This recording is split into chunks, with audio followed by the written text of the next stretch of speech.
Hey guys, it's the Flippin Hippo. Thank you for joining us on our YouTube channel at Flippin Hippos. Today is Monday, October 15th. We are moving into the third official week of Q4. And being that it's Monday, you guys know what that means. It is time for What Sold on eBay. As always, I'm going to tell you how many packages we sent out each and every day this week. And then I'm going to show you some selections I have chosen, items that flipped in our store in the week, just to kind of give you an idea of what we sell, our more exciting flips, and some bolo ideas for you guys. Usually I have you stare at the screen of something I choose for you to look at while I talk, but I'm going to start doing something different, and I'm going to flip through my Instagram photos of the week while I tell you about our packages, and you can actually look at them.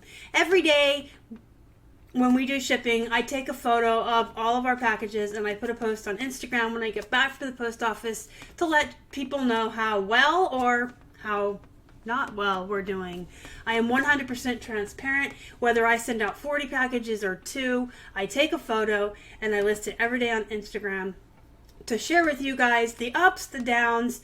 It's not always reselling's not always spectacular or exciting. Sometimes sales are slow, and I want you guys to see that. I want you guys to see the reality of reselling. Sometimes you sell a lot and sometimes you don't, and it's also a way for me to have a record of our sales, and like I can always look back and see, oh, this is when they were slow, this is when they were really, really good, and I can kind of gauge the times of year when certain things sell, and look back and kind of figure out why sometimes things were bad.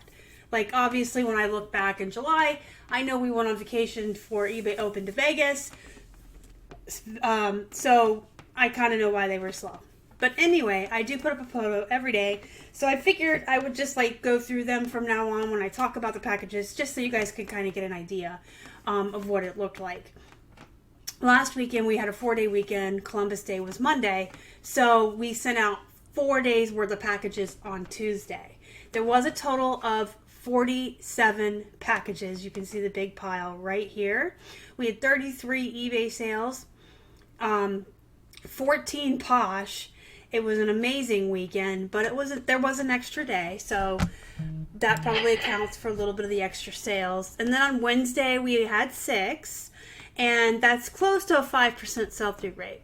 You guys also know, or most of you probably are aware if you saw the video last week, on Wednesday we had that huge glitch in our store that wonked out all our prices.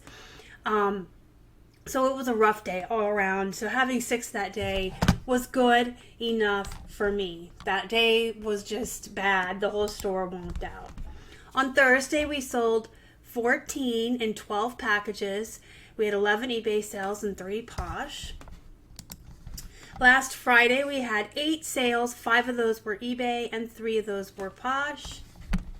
And then today, on Monday, for the weekend sales, we had 24 and 23 packages. 22 eBay sales, 1 Bonanza, which came out of left field. And holy cow, only 1 on Poshmark. Last weekend, we had 14 on Poshmark. The weekend before, we had 12. There was a weekend we had 7 and a weekend we had 8.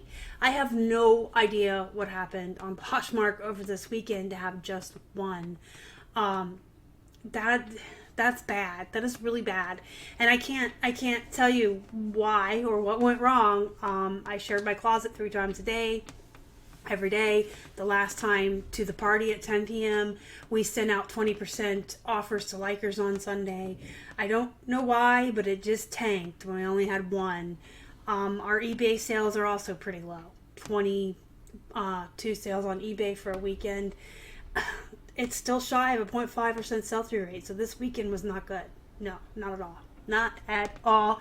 And that's okay, because we had a good weekend last weekend. We sold some higher ticket items this week.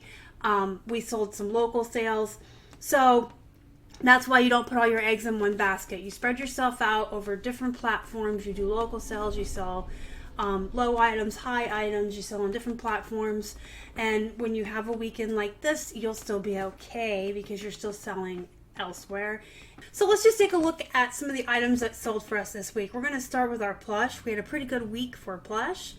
This guy was a church rummage sale find. He was 10 cents. and he was on sale when he sold for 5% off of $10 at $9.50. He's cute. I almost wanted to keep him. I really thought he was cute, but I did end up putting him in the store. Krusty the Clown came from a yard sale. He was from one of those yard sales where we had grabbed up a lot of stuff and the lady just kind of cut us a deal at the end of the day. So he averaged out to, I think, like a quarter. And he sold, I accepted a best offer of 10 on him. You can see he's got his hang tag and everything. This teddy bear actually came in a lot. So there was a big plastic bag at a local thrift store that had a lot of plush in it, probably like 20 plushies, and it was like $2 for the whole bag. And we bought it because we could see inside of it, and some of the plush was really good. There was like a Disney Simba and a Nala. I think there was some Looney Tunes. We bought this like over a year ago. This guy's been sitting around for a long time. When we bought the bag of plush, it was long before I ever even had a YouTube channel and did haul videos or anything like that. But I do remember the bag was $2 and there was a lot of really good stuff in it. And by the time those sold, the bag had already been paid for and everything is pure profit. And of course, inside the bag, in addition to the Disney stuff and the Looney Tunes stuff, and the, you know, better stuff that went for a lot more money, there was these little tiny guys in there as well. And we just sold everything out of the bag. It's all profit at the end of the day. This guy was only 6 inches. He's cute though. And I took a best offer of $11 on him. Alvin, he is so cute. I showed him in the haul that I did on Alma's channel. And I want to say that I paid 50 cents for him, but I can't remember. I'm pretty sure he came out of the 50 cents cart at my local Goodwill, the one right up the street. I may have paid $1 for him, 99 cents.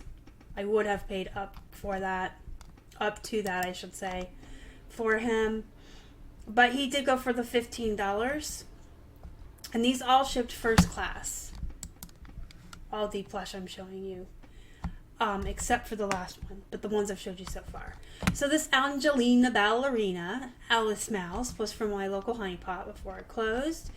And she was 99 cents. And she did sell for the full $18.75 I was asking. And this I wanted to keep. I really did. I put it in the store and I told myself if it didn't sell by Halloween, I would get to keep it. And it sold today, actually. It sold for the full $25. It did ship priority in a box. He was like $8 to ship. They do sing and croak. They were the stars of one of my haul videos a while back, and they were $1.99. BKE buckle jeans I got for 99 cents at Goodwill. I accepted a best offer of $28 on these. And I just wanted to show these because these were like some of the more expensive, better jeans I sold this week. I sold a lot of jeans this week, both on eBay and Poshmark. Most of them are around like $20. And these were some of the more expensive ones I let go on eBay with the best offer for $28. A lot of times my more expensive ones actually go on Posh before they'll go on eBay. And eBay's where I sell most of my mall brands. And that's okay. Like I said earlier, branch out different platforms and sell all over the place and you'll be fine. This is I just want to show you this as an example. I tell you guys all the time that A, mall brands do well for me, and B, you can ask for a couple more bucks when you're selling men's jeans. I can't get more than $18 to $20 for women's Aeropostale, and so I only pick them up if they're 99 cents. But these men's, really, they were nice. They're dark wash. They have a button fly. And they're men's. And I asked for $22, and I got that. I got the full asking price for the men's Aeropostale jeans. And I paid 99 cents for them. I paid 99 cents for these. They're gray capris. They're just St. John's Bay, which is, you know, a mediocre brand. But they were new with tags, so I went ahead and picked them up. I did accept... No, I did not accept the best offer on this. I'm sorry, guys. I'm looking at my paper. No, these sold for the $23.44. This is what I accepted a best offer on. This is INC. It, too, is not that awesome of a brand, but it was 99 cents, new with tags, and I accepted a best offer of $25 for this top. And I do pick up some of those brands if I can find them for 99 cents and they're new with tags. Even though they're not like the best brands, they will go for a little bit more money just because they're new with tags. And they sell a little faster too. They're not quite as long tail.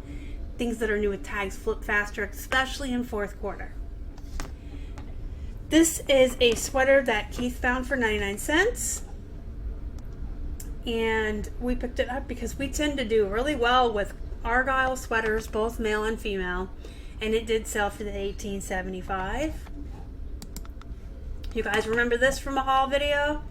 I said it was an ugly shirt. We found it for 99 cents. We picked it up because it was Baltimore Orioles and because it was ugly and bright and loud, and guess what? It sold for $45. Full asking price. We got $45 for this shirt. And I would like to add that coincidentally, it did ship to Maryland. We are starting to sell off the phones Keith picked up.